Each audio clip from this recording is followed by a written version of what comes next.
ಮೂವರ ಪೈಕಿ ಕದ್ದವರ್ಯಾರು ಎನ್ನುವಂತಾದ ಆರ್ಸಿಬಿ ದುರಂತ. 12,000 ಬಳಿಕ ಪರಸ್ಪರ ಆರೋಪ ಪ್ರತ್ಯಾರೋಪಗಳ ಸುರಿಮಳೆ. ನಾನವನಲ್ಲ.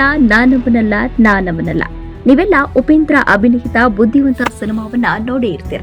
ಇದರಲ್ಲಿ ವಂಚಿಸಿದ ವ್ಯಕ್ತಿ ಅವನು ನಾನಲ್ಲ, ನಾನೇ ಬೇರೆ ಅಂತ ವಾದ ಮಾಡ್ತಾನೆ. ಅರೆ, ಇದೇನಪ್ಪ ಬುದ್ಧಿವಂತ ಸಿನಿಮಾ ಕಥೆಯನ್ಯಾಕೆ ನಾವಿಲ್ಲಿ ಹೇಳ್ತಿದ್ದೀವಿ ಅಂತ ಅಂದ್ಕೊಂಡ್ರಾ? ಎಸ್, ಅಲ್ಲೇ ಇರೋದೇ ಬಿಗ್ ಟ್ವಿಸ್ಟ್. ಬೆಂಗಳೂರಿನಲ್ಲಿ ನಡೆದ ಆರ್ಸಿಬಿ ದುರಂತದ ಹೊಣೆಯನ್ನೀಗ ಒಬ್ಬರ ಹೆಗಲಿಂದ ಮತ್ತೊಬ್ಬರ ಹೆಗಲಿಗೆ ವರ್ಗಾಯಿಸುವ ಕಾರ್ಯ ನಡೆದಿದೆ.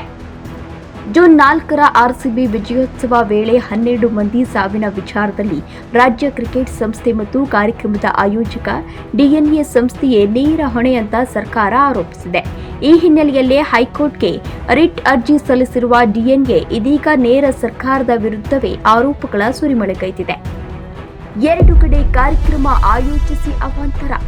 ಹೈಕೋರ್ಟ್ಗೆ ಸಲ್ಲಿಸಲಾಗಿರುವ ರಿಟ್ ಅರ್ಜಿಯಲ್ಲಿ ಡಿಎನ್ಎ ಕೆಲ ವಿಚಾರಗಳನ್ನು ಉಲ್ಲೇಖಿಸಿದೆ.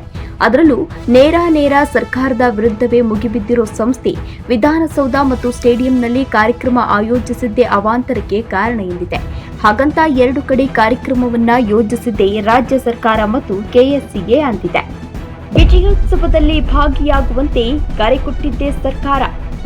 ಇನ್ನು 2ನೇ ಆರೋಪದಲ್ಲಿ ಆರ್ಸಿಬಿ ವಿಜಯೋತ್ಸವ ಆಚರಿಸಲಾಗ್ತಿದೆ. ವಿಧಾನಸೌಧ ಮುಂಭಾಗದಲ್ಲಿ ಅದ್ದೂರಿ ಕಾರ್ಯಕ್ರಮ ಅನ್ನೋ ಮಾಹಿತಿಯನ್ನ ನಾಡಿನ ಜನತೆಗೆ ಕೊಟ್ಟಿದ್ದೇ ರಾಜ್ಯ ಸರ್ಕಾರ.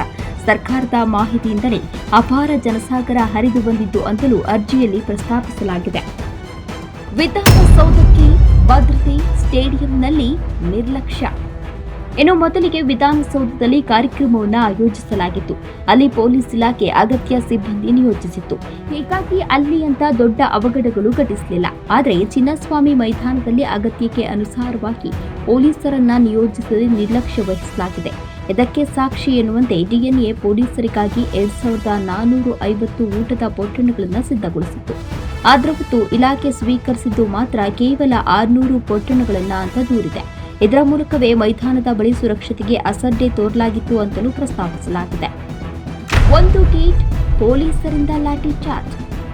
ಇನ್ನು ಚಿನ್ನಸ್ವಾಮಿ ಕ್ರೀಡಾಂಗಣದ ಪ್ರವೇಶಕ್ಕೆ ಚಿಕ್ಕ ಗೇಟ್ ಅನ್ನ ಮಾತ್ರ ತೆರೆಯಲಾಗಿತ್ತು. ಇದು ದೊಡ್ಡ ಪ್ರಮಾದಕ್ಕೆ ದಾರಿ ಮಾಡಿಕೊಡ್ತು.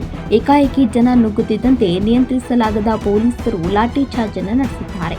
ಈ ತರಾತುರಿಯಲ್ಲೇ ಕಾಲ್ತುಳಿತ ಸಂಭವಿಸಿದೆ ಅಂತಲೂ ಡಿಎನ್ಎ ನೇರ ಸರ್ಕಾರ ಮತ್ತು ಕೆಎಸ್ಸಿಎ ವಿರುದ್ಧ ಆರೋಪವನ್ನ ಮಾಡಿದೆ. ಮುಂಬೈನಲ್ಲಿ ಎಲ್ಲ ಓಕೆ, ಇಲ್ಯಾಕೆ ಹಿಂಗೆ? ಭಾರತ T20 ವಿಶ್ವಕಪ್ ಗೆದ್ದಾಗ ಮುಂಬೈನಲ್ಲೂ ವಿಕ್ಟರಿ ಪರೇಡ್ ಅನ್ನು ಆಯೋಜಿಸಲಾಗಿತ್ತು. ಅಂದಿನ ಕಾರ್ಯಕ್ರಮದಲ್ಲೂ ನಮ್ಮ ಸಂಸ್ಥೆಯೇ ಆಯೋಜಿಸಿತ್ತು. ಅಂದು 3 ಲಕ್ಷಕ್ಕೂ ಹೆಚ್ಚು ಮಂದಿ ಭಾಗಿಯಾಗಿದ್ದರು. ಅಷ್ಟೇ ಅಲ್ಲ, ವಾಂಖೆಡೆ ಮೈದಾನದ ಸಾಮರ್ಥ್ಯ ಕೂಡ ಕೇವಲ 32,000. ಅಂಥದ್ರಲ್ಲಿ ಅಲ್ಲಿಯೇ ಅತ್ಯುತ್ತಮ ರೀತಿಯಲ್ಲಿ ಕಾರ್ಯಕ್ರಮವನ್ನು ನಮ್ಮ ಸಂಸ್ಥೆ ಆಯೋಜಿಸಿದೆ. ಆದರೆ ಬೆಂಗಳೂರಿನಲ್ಲಿ ಅವಘಡವಾಗಲು ಸರ್ಕಾರದ ಆತುರ ಮತ್ತು ನಿರ್ಲಕ್ಷ್ಯವೇ ಕಾರಣ ಅಂತ ದೂರಲಾಗಿದೆ.